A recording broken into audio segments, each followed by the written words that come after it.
Hi, എല്ലാവർക്കും applied school of finance accounting and ടാക്സേഷൻ്റെ GST കുറിച്ചുള്ള പുതിയ വീഡിയോയിലേക്ക് സ്വാഗതം. GSTയിൽ ഇന്നത്തെ നമ്മുടെ topic input tax credit, ITC അഥവാ ഇൻപുട്ട് ടാക്സ് ക്രെഡിറ്റ്. എന്താണ് ഇൻപുട്ട് ടാക്സ് ക്രെഡിറ്റ്, അതുമായി ബന്ധപ്പെട്ട നിയമങ്ങൾ എന്തൊക്കെയാണ്, റൂൾസ് എന്തൊക്കെയാണെന്നൊക്കെയാണ് നമ്മൾ ചർച്ച ചെയ്യും.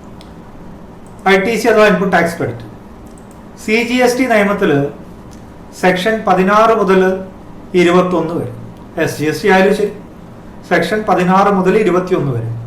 അതുമായി ബന്ധപ്പെട്ട റൂളുകൾ എന്ന് പറയുന്നത് റൂള് 36 മുതൽ 45 വരെ റൂളുകൾ.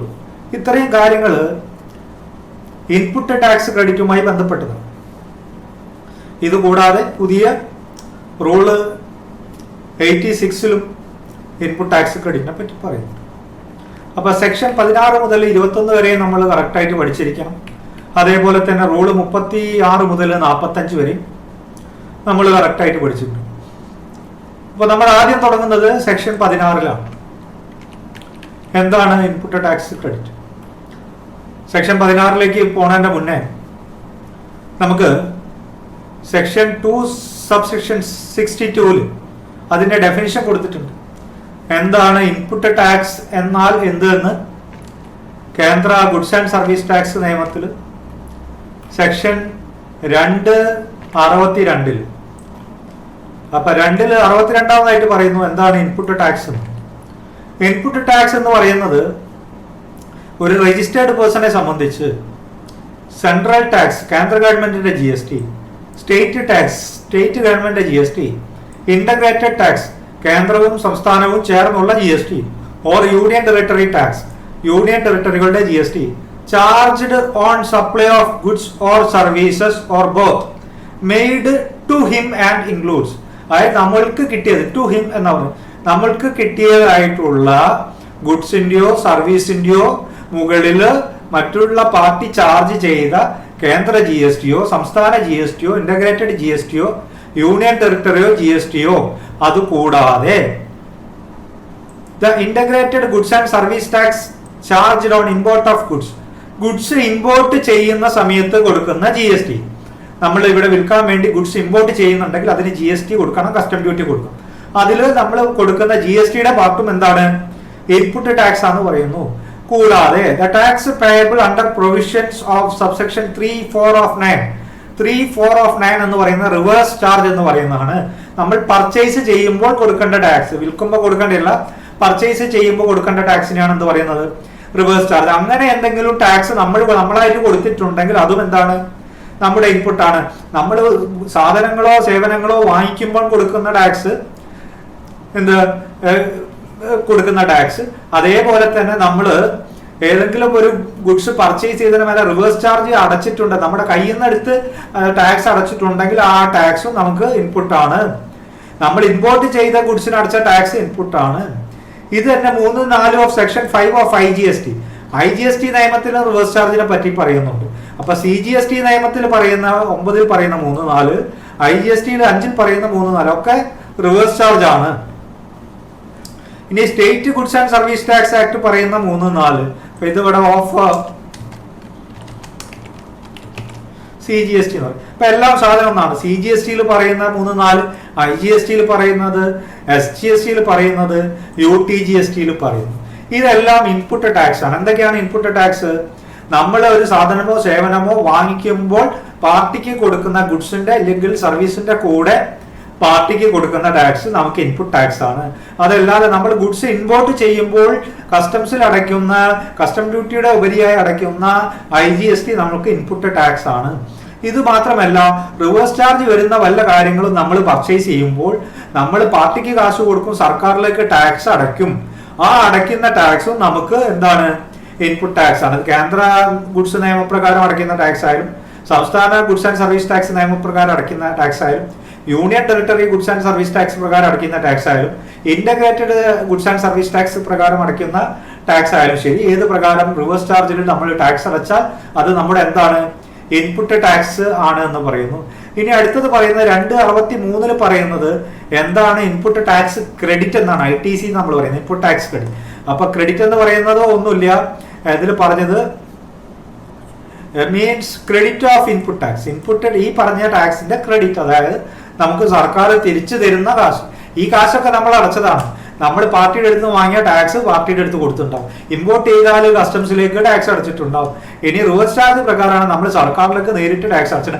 ഇതൊക്കെ നമുക്ക് സർക്കാർ തിരിച്ചു തരും. നമ്മൾ പാർട്ടിക്ക് കാശ് കൊടുത്താലും ശരി, ഇമ്പോർട്ട് ചെയ്യുമ്പോൾ GST അടച്ചാലും ശരി, ഇനി റിവേഴ്സ് ചാർജ് പ്രകാരം GST അടച്ചാലും ശരി, ഇതൊക്കെ സർക്കാർ തിരിച്ചു. അങ്ങനെ ക്രെഡിറ്റ് ഉള്ള ഇൻപുട്ട് തിരിച്ചു കിട്ടുന്ന ഇൻപുട്ടിനെയാണ്, ഇൻപുട്ട് ടാക്സിനെയാണ് എന്ത് പറയുന്നത്, ഇൻപുട്ട് ടാക്സ് ക്രെഡിറ്റ് എന്ന് പറയുന്നു. When you buy a product or service from a registered dealer, you pay tax on purchase. അപ്പോൾ നമ്മൾ ഒരു രജിസ്റ്റേർഡ് ഡീലറിന്റെ അടുത്ത് നിന്ന് ഒരു ഗുഡ്സ് വാങ്ങിക്കുമ്പോൾ നമ്മൾ ടാക്സ് കൊടുത്തിട്ടാണ് വാങ്ങിക്കുന്നത്. On selling you collect tax. വിൽക്കുമ്പോൾ നമ്മൾ ടാക്സ് കളക്ട് ചെയ്യുന്നു. You can adjust the tax paid at the time of purchase with the amount of output tax on sale and balance liability of tax has to be paid to the government. പറയുന്നത് എത്രയാണ്, നമ്മൾ വാങ്ങിക്കുമ്പോൾ tax കൊടുത്ത് വാങ്ങിക്കുന്നു. ഉദാഹരണത്തിന് വാങ്ങിക്കുമ്പോൾ 300 രൂപ കൊടുത്ത് വാങ്ങിച്ചു. ആ പ്രൊഡക്റ്റ് വിൽക്കുമ്പോൾ 450 രൂപ കളക്ട് ചെയ്തു. അപ്പൊ ഈ 300 രൂപ സർക്കാർ തിരിച്ചു തരും. നമ്മൾ സർക്കാരിലേക്ക് അടയ്ക്കേണ്ടത് 450. അപ്പൊ 450 300 തട്ടി കഴിച്ച് നമ്മൾ നെറ്റ് 150 രൂപ അടച്ചാൽ മതി എന്നാ പറയുന്നത്. ഇപ്പൊ ഒരു എക്സാമ്പിൾ പറയുകയാണെങ്കിൽ നമുക്കൊരു എക്സാമ്പിൾ എടുക്കാം. ഞാൻ ഒരു 1 ലക്ഷം രൂപ ചെലവുള്ള ഒരു പ്രൊഡക്റ്റ് മാനുഫാക്ചർ ചെയ്തു. ഞാൻ അതിന് 10% ലാഭം വേണം. എനിക്ക് ഒരു 1,10,000 രൂപ കിട്ടിയാൽ ഒരാൾക്ക് വിൽക്കാമെന്നുള്ള കണ്ടീഷനിൽ നിൽക്കുകയാണ്. അപ്പൊ സർക്കാർ എന്നോട് പറഞ്ഞു, ഇത് വിൽപ്പനയ്ക്ക് GST പിടിക്കണം. 18% GST ഉണ്ട്. 9% സംസ്ഥാന സർക്കാരിനും 9% കേന്ദ്ര സർക്കാരിനും വെച്ച് 19,800 രൂപ. ഇതിന്റെ 18% ടാക്സ് പിടിച്ച് 1,29,800 ഇത് എനിക്ക് വിൽക്കാൻ പറ്റുള്ളൂ. ഞാനൊരു മാനുഫാക്ചററാണ്. ഞാൻ 1,10,000 1 ലക്ഷത്തിന് ഉൽപ്പാദിപ്പിച്ചു, 10,000 ലാഭം എടുത്തു, 19,800 ടാക്സ് വാങ്ങിച്ചു, 1,29,800 അത് വിറ്റു.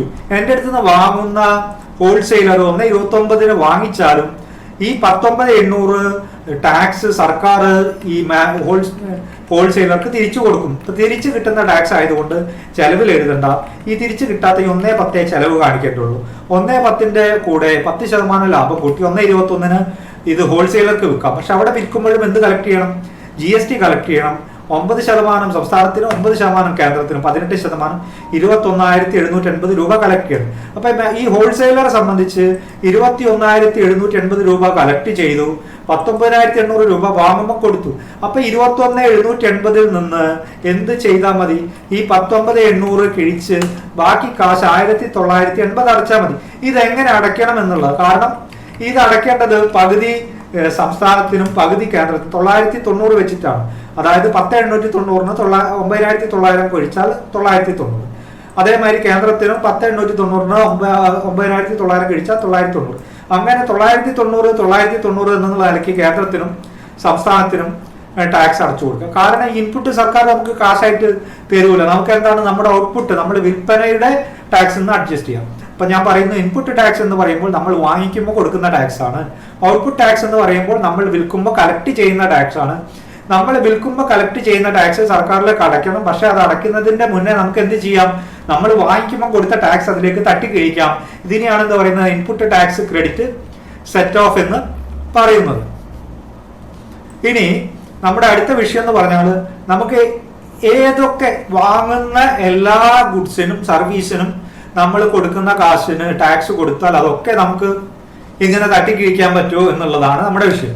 അപ്പൊ നമ്മൾ ജസ്റ്റ് ഡെഫിനിഷൻ പഠിച്ചു, what is input tax, input tax credit എന്താണ്. ഇൻപുട്ട് ടാക്സ് എന്ന് പറയുമ്പോൾ നമ്മൾ വാങ്ങുമ്പോൾ കൊടുക്കുന്ന ടാക്സ്. ഇൻപുട്ട് ടാക്സ് ക്രെഡിറ്റ് എന്ന് പറഞ്ഞാൽ ആ ടാക്സ് സർക്കാർ തിരിച്ചു തരുമെങ്കിൽ അതിനെ ക്രെഡിറ്റ് എന്ന് പറയും, ഇല്ലെങ്കിൽ അത് നമ്മുടെ ചെലവായിട്ട് പോകും. അപ്പം വാങ്ങുമ്പോൾ കൊടുക്കുന്ന ടാക്സ് തിരിച്ചു കിട്ടുമെങ്കിൽ അത് ഇൻപുട്ട് ടാക്സ് ക്രെഡിറ്റ് ആയിട്ട് മാറും. ഇനി ഏതൊക്കെയാണ് ഇൻപുട്ട് ടാക്സ് ക്രെഡിറ്റ് ആയിട്ട് മാറുക, നമ്മൾ വാങ്ങിക്കുമ്പോൾ കൊടുക്കുന്ന എല്ലാ ടാക്സും ഇല്ല, ഇമ്പോർട്ട് ചെയ്യുമ്പോൾ കൊടുക്കുന്ന എല്ലാ ടാക്സും, റിവേഴ്സ് ചാർജ് പ്രകാരമുള്ള എല്ലാ ടാക്സും നമുക്ക് ഇൻപുട്ട് ടാക്സ് ക്രെഡിറ്റ് ആയിട്ട് കിട്ടുമോ ഇല്ലയോ എന്ന് അറിയാനാണ് നമ്മൾ ഏത് നോക്കുന്നത്, സെക്ഷൻ 16 അതിനുവേണ്ടി നമ്മൾ പഠിക്കുന്നത്.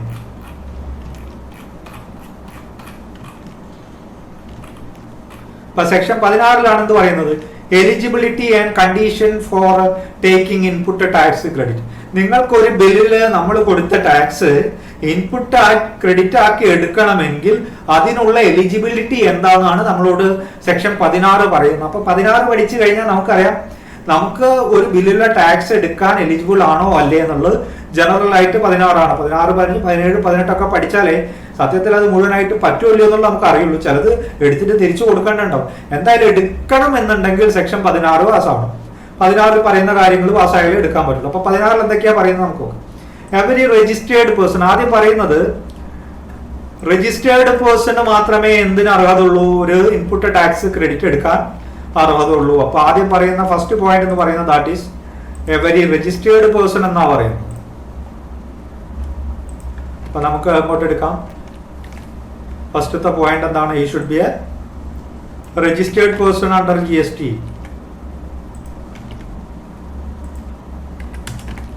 രണ്ടാമത് പറയുന്നത് subject to such condition and restriction as may be prescribed. ഇപ്പൊ പ്രിസ്ക്രിപ്ഷൻ എന്ന് പറയുന്ന റൂളുകളിൽ പറയുന്ന നിബന്ധനകൾക്ക് വിധേയമായി. ആ നിബന്ധനകൾ എന്താണെന്നൊക്കെ നമുക്ക് പഠിക്കാം. ഓരോ സന്ദർഭത്തിലും എന്തൊക്കെയാണ് നിബന്ധനകൾ നമ്മളെ റൂളിൽ പറഞ്ഞത്, പ്രിസ്ക്രിപ്ഷനിൽ പറഞ്ഞത് നോക്കാം. എന്തായാലും ഇപ്പൊ registered person in the manner specified under section 49.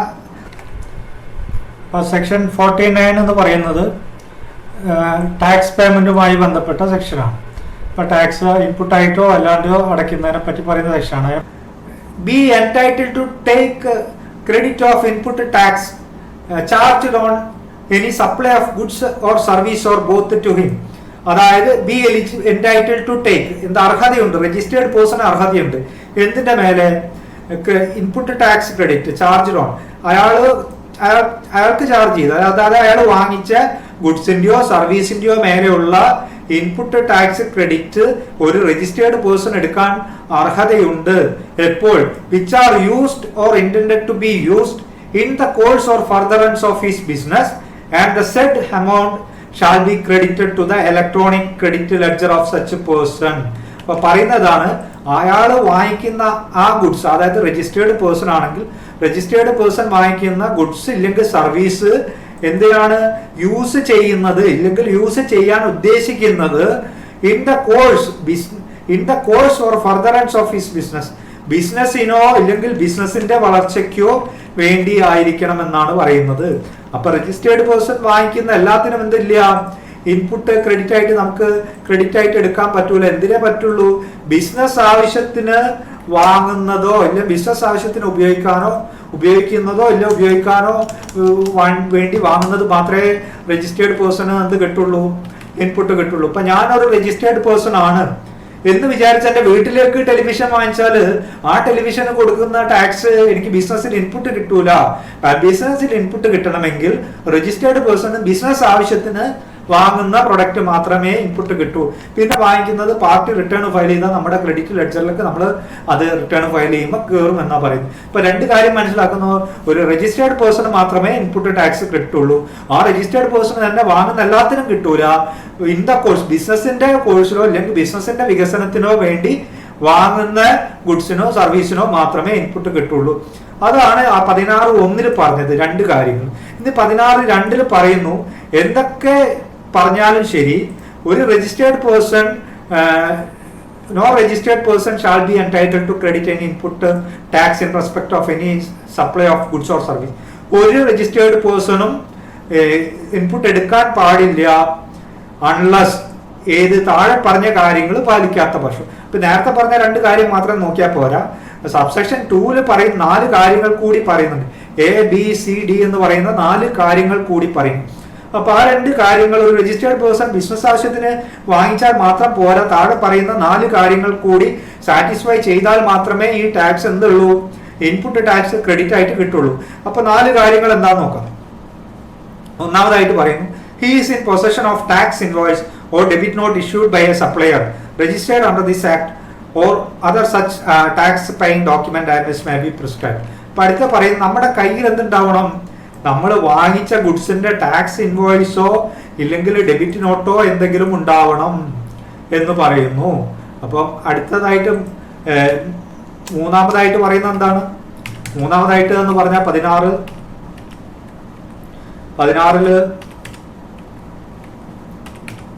ഇതൊന്നാണ്.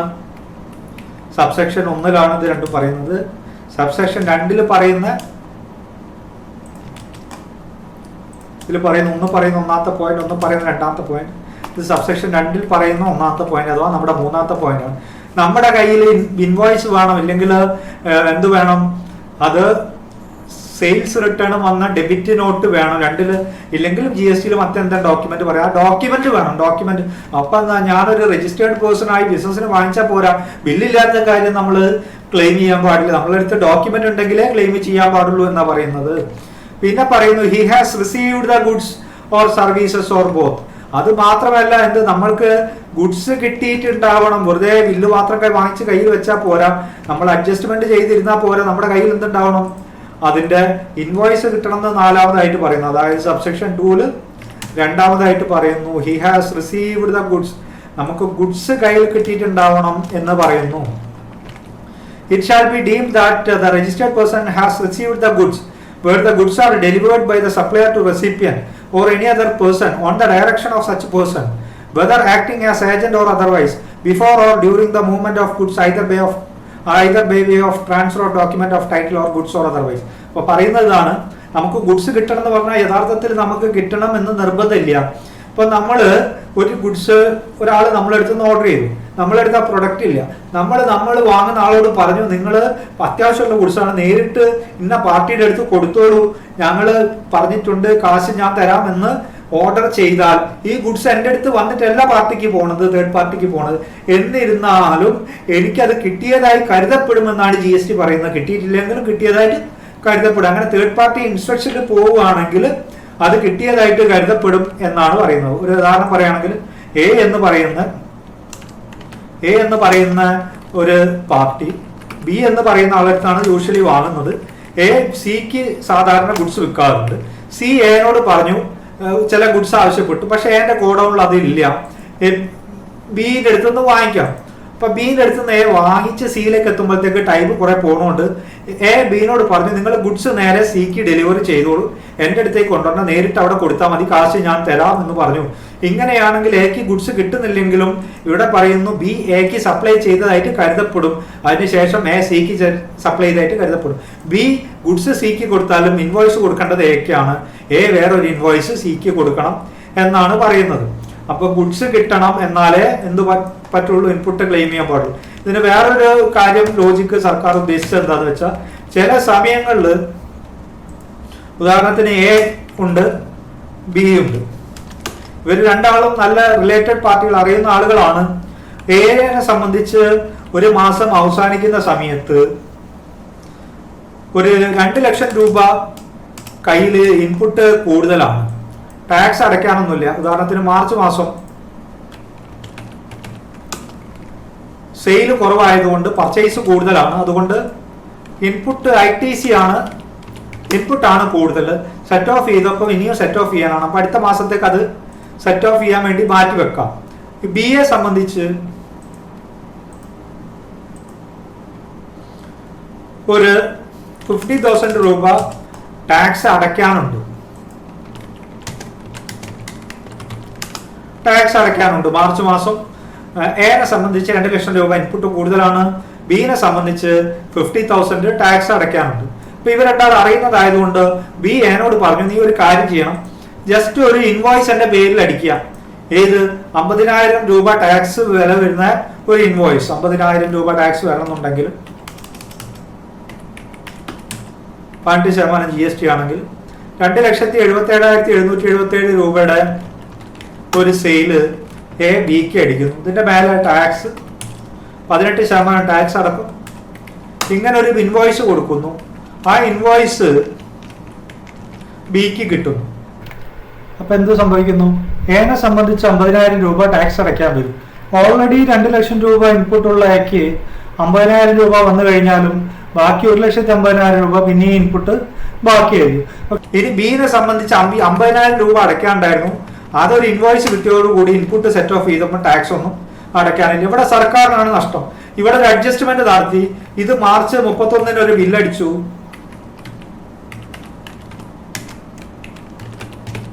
അവരെന്ത് ചെയ്തു, ഫസ്റ്റ് ഏപ്രിൽ ഇത് തിരിച്ചടിക്കുകയും ചെയ്തു. ഈ ബില്ല് ബി ഇങ്ങോട്ട് തിരിച്ചടിച്ചു, അപ്പൊ അത് എന്റെ സ്റ്റോക്കിലേക്ക് തിരിച്ചു കയറുകയും ചെയ്തു. എന്ത് ചെയ്തു, ആകെ സംഭവിച്ചത് ബിന്റെ ടാക്സ് അടയ്ക്കാനുള്ള, മാർച്ച് മാസം അടയ്ക്കാനുള്ള ടാക്സ് അത് ഏപ്രിലേക്ക് മാറി. എനെ സംബന്ധിച്ചൊന്നും സർക്കാരിന് ടാക്സ് കിട്ടാൻ നേരം വൈകി. എന്തുകൊണ്ട്? ഇതൊരു ബില്ലിംഗ് അഡ്ജസ്റ്റ്മെന്റ് ആ ചെയ്തത്. അതുകൊണ്ടാണ് സർക്കാർ പറയുന്നത് വെറും ഒരു ഇൻവോയ്സ് കിട്ടിയത് കൊണ്ട് നിങ്ങൾ ഇൻപുട്ട് എടുക്കാൻ പാടില്ല, നിങ്ങൾക്ക് ആക്ച്വലി ഈ ഗുഡ്സ് ഇവിടെ കിട്ടണം. അപ്പൊ ഇൻവോയ്സിന്റെ കൂടെ എന്ത് വേണം? നിങ്ങൾക്ക് ഗുഡ്സ് കിട്ടും കൂടി ചെയ്താലേ നിങ്ങൾ ഇൻപുട്ട് എടുക്കാൻ പാടുള്ളൂ എന്നാണ് ഈ സബ്സെക്ഷൻ 2 രണ്ടാമത്തെ പോയിന്റ് ആയിട്ട് പറയുന്നത്, അഥവാ നമ്മുടെ 4ാമത്തെ പോയിന്റ്. ഇനി 3ാമത്തെ പോയിന്റ് ആയിട്ട് സബ്സെക്ഷൻ 2 പറയുന്നു, അതായത് നമ്മൾ 5ാമത്തെ പോയിന്റ് ആയിട്ട് പറയുന്നത് subject to provision of section 31, the tax charged in respect of such supply has been actually paid to the government in cash or through utilization of input tax credit admissible in respect of the said supply. അതായത് ഈ tax സർക്കാരിലേക്ക് യഥാർത്ഥത്തിൽ അടച്ചിട്ടുണ്ടാവണം. ആരാണ് അടയ്ക്കേണ്ടത്? അത് വിൽക്കുന്ന ആളാണ് tax അടയ്ക്കേണ്ടത്. വിൽക്കുന്ന ആള് സർക്കാരിലേക്ക് ക്യാഷ് ആയിട്ട് അടയ്ക്കാം, ഇല്ലെങ്കിൽ അത് എന്തായിട്ട് അടയ്ക്കാം? അയാളുടെ ഇൻപുട്ട് സെറ്റ് ഓഫ് ചെയ്തിട്ട് അടയ്ക്കാം. എങ്ങനെയായാലും വിറ്റ ആള് അത് അടച്ചാൽ മാത്രമേ നമുക്കത് ഇൻപുട്ട് കിട്ടുള്ളൂ. നമുക്ക് വിറ്റ ആൾ അത് ടാക്സ് അടച്ചിട്ടില്ലേ നമുക്ക് ഇൻപുട്ട് കിട്ടില്ല. അപ്പൊ നമുക്കൊരു സ്വാഭാവികമായിട്ട് ഒരു ചോദ്യം വരും, നമ്മൾ ടാക്സ് പാർട്ടിക്ക് കൊടുത്തിട്ടുണ്ട്, പാർട്ടി ടാക്സ് അടച്ചോ ഇല്ലയോ എന്ന് നമ്മളിപ്പോ എങ്ങനെ അറിയും? അതിനാണ് റിട്ടേണിൽ 2B എന്ന് പറയുന്ന പുതിയ റിട്ടേൺ ഉണ്ട്, സ്റ്റാറ്റിക്. അതിൽ നോക്കിയാൽ നമുക്കറിയാം പാർട്ടി ടാക്സ് അടച്ചിട്ടുണ്ട്, നമ്മളെ GST നമ്പർ വെച്ച് അടച്ചിട്ടുണ്ട്, നമ്മുടെ 2Bയിൽ വരും. അപ്പൊ നമ്മുടെ 2Bയിൽ വന്നിട്ടുണ്ടെങ്കിൽ മാത്രമേ ഇൻപുട്ട് ടാക്സ് എടുക്കാൻ പറ്റുള്ളൂ. വേറെ അർത്ഥത്തിൽ പറഞ്ഞാൽ നമ്മുടെ വാങ്ങിച്ച പാർട്ടി ടാക്സ് സർക്കാരിലേക്ക് അടച്ചാലേ നമുക്കത് ഇൻപുട്ട് കിട്ടുള്ളൂ. ഏറ്റവും അവസാനമായിട്ട് പറയുന്നു he has furnished the return under section 39. അത് മാത്രമല്ല, ഇതൊക്കെയാണെങ്കിൽ നമ്മൾ റിട്ടേൺ ഫയൽ ചെയ്യുന്ന സമയത്ത് മാത്രമേ നമുക്ക് എന്ത് കിട്ടുള്ളൂ? അത് ഇൻപുട്ട് ടാക്സ് ആയിട്ട് കിട്ടുള്ളൂ. നമ്മൾ റിട്ടേൺ ഫയൽ ചെയ്തില്ലെങ്കിൽ ഇതൊന്നും ആയിട്ട് നമുക്ക് കാര്യമില്ല, ഇൻപുട്ട് കിട്ടൂല എന്നാണ് പറയുന്നത്. 6ാമത്തെ പോയിന്റ് അഥവാ സബ്സെക്ഷൻ 2 4ാമത്തെ പോയിന്റ്. അപ്പൊ ഞാൻ ജനറലായിട്ട് ഒന്ന് പറയാം, ഒരു രജിസ്റ്റേർഡ് പേഴ്സൺ ആയിരിക്കണം. ആദ്യം നമ്മൾ ഇൻപുട്ട് കിട്ടണമെങ്കിൽ നമ്മൾ ഒരു രജിസ്റ്റേർഡ് പേഴ്സൺ ആയിരിക്കണം. നമ്മൾ വാങ്ങിക്കുന്നത് ബിസിനസ് ആവശ്യത്തിനോ ബിസിനസിന്റെ വളർച്ചയ്ക്കോ ആയിരിക്കണം. പിന്നെ നമുക്ക് അതിന്റെ ബില്ല് കിട്ടിയിട്ടുണ്ടാവണം, ഇൻവോയ്സ് കിട്ടിയിട്ടുണ്ടാവണം, നമുക്കത് ഗുഡ്സ് സർവീസ് കിട്ടിയിട്ടുണ്ടാവണം. അത് മാത്രമല്ല, നമ്മൾ വാങ്ങിച്ച ആള്, നമ്മൾ ടാക്സ് കൊടുത്ത ആൾ അതിന്റെ ടാക്സ് അടച്ച് നമ്മളെ റിട്ടേണിൽ നമ്മുടെ പേരിൽ അടച്ചിട്ടുണ്ടാവണം, നമ്മളെ റിട്ടേണിൽ വന്നിട്ടുണ്ടാവണം. ഇത്രയാണെങ്കിൽ നമ്മൾ റിട്ടേൺ ഫയൽ ചെയ്യുമ്പോൾ നമുക്ക് അത് ഇൻപുട്ടായിട്ട് എടുക്കാം എന്നാണ് സെക്ഷൻ 16 പറയുന്നത്. അതുകൂടാതെ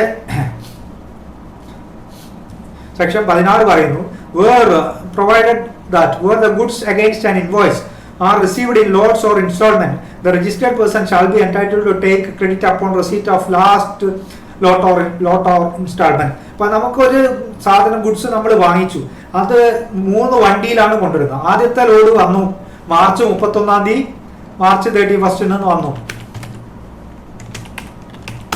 first load. Second load April 2 വന്നു. തേർഡ് ലോഡ് ഏപ്രിൽ 5 വന്നു. അപ്പൊ മാർച്ച് മാസം വെച്ച് നമുക്ക് മാർച്ച് 31 വെച്ച് ഇൻവോയ്സ് കിട്ടി. ഇൻവോയ്സ് മാർച്ച് 31-നാണ് കിട്ടിയത്. പക്ഷെ ഗുഡ്സിന്റെ ലാസ്റ്റ് ലോട്ട് കിട്ടിയത്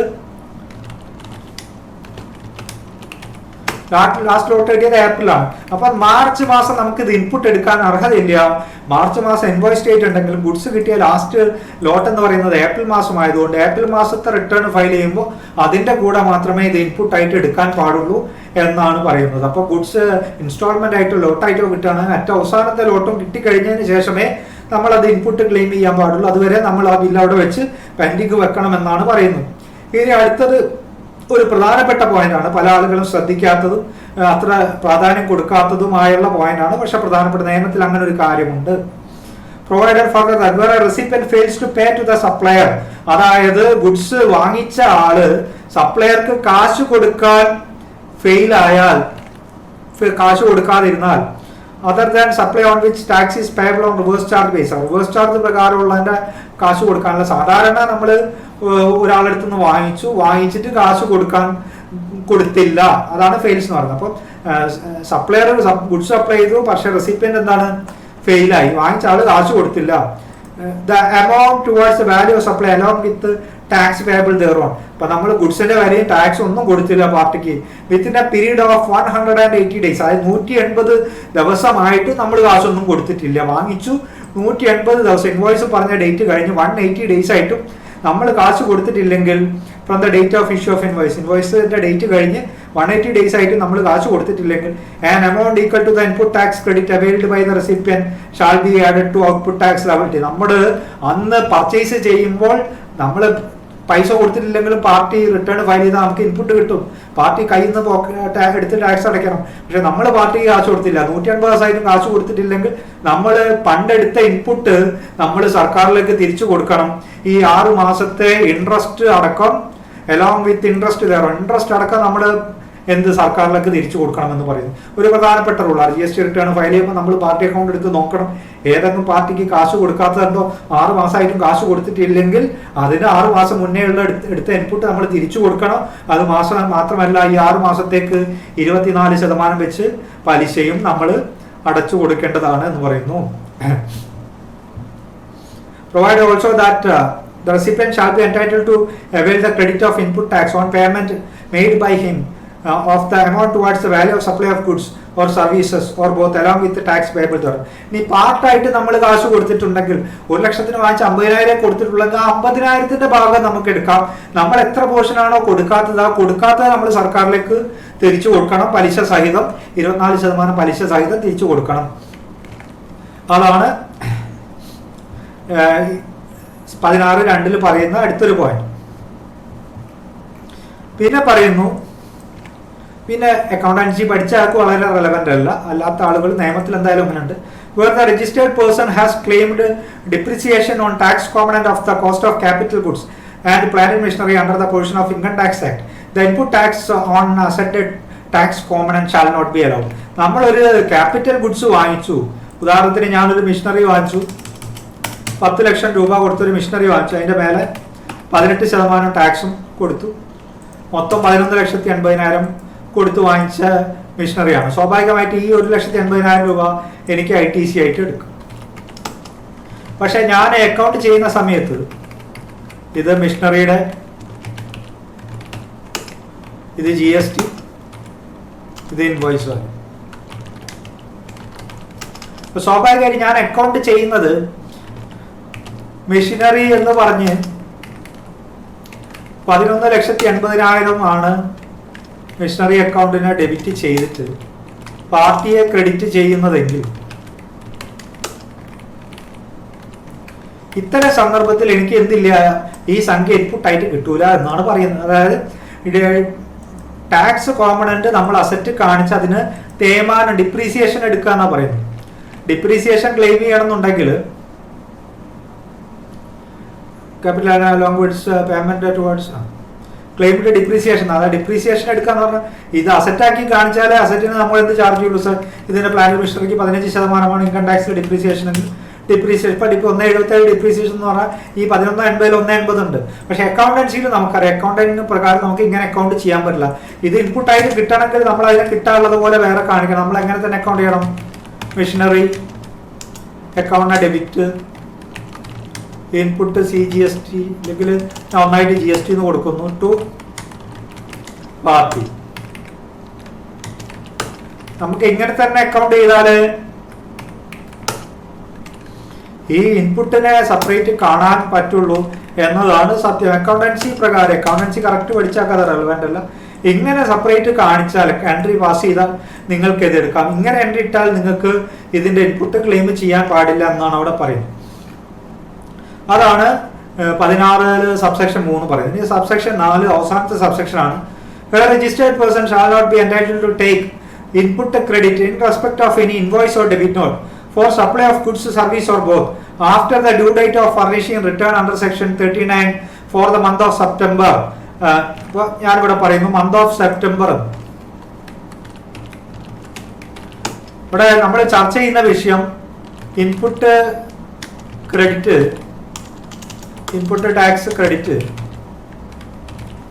എടുക്കാൻ വിട്ടുപോയി. ഉദാഹരണത്തിന് ഞാൻ ഓഗസ്റ്റ് 2021 ഒരു ബില്ലായിരുന്നു. അതിൻ്റെ ഈ ഗുഡ്സ് വാങ്ങിച്ചത് ഓഗസ്റ്റ് 2021 ആയിരുന്നു. പക്ഷെ എന്നോട് അത് മറന്നുപോയി. അത് ഓഗസ്റ്റ് മാസം എടുക്കാൻ മറന്നുപോയി. പിന്നെ ഏത് മാസം, പിന്നെ എനിക്ക് കുറെ കഴിഞ്ഞിട്ടാണ് ഓർമ്മ വരുന്നത് ആ ബില്ല് കാണിക്കാൻ വേണ്ടി. പിന്നെ ഏത് സമയം വരെ എടുക്കാം എന്നുള്ള അവിടെ ചർച്ച ചെയ്തു.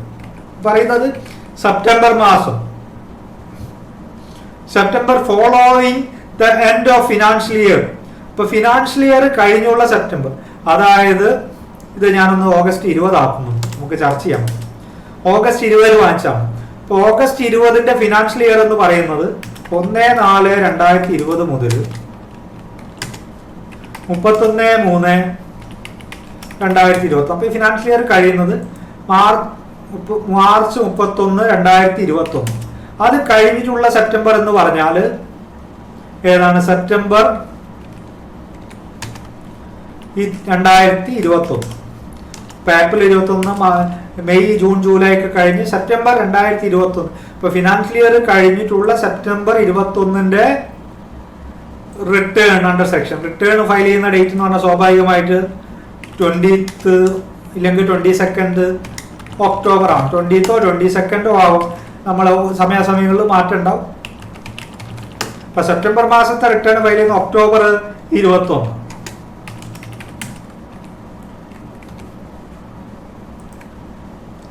ഇതാണ് ഒരു സമയം പറയുന്നത്.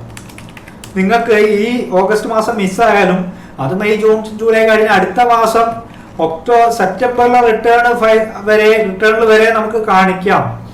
അതാണ് ഒന്നാമത്തെ. പിന്നെ പറയുന്നു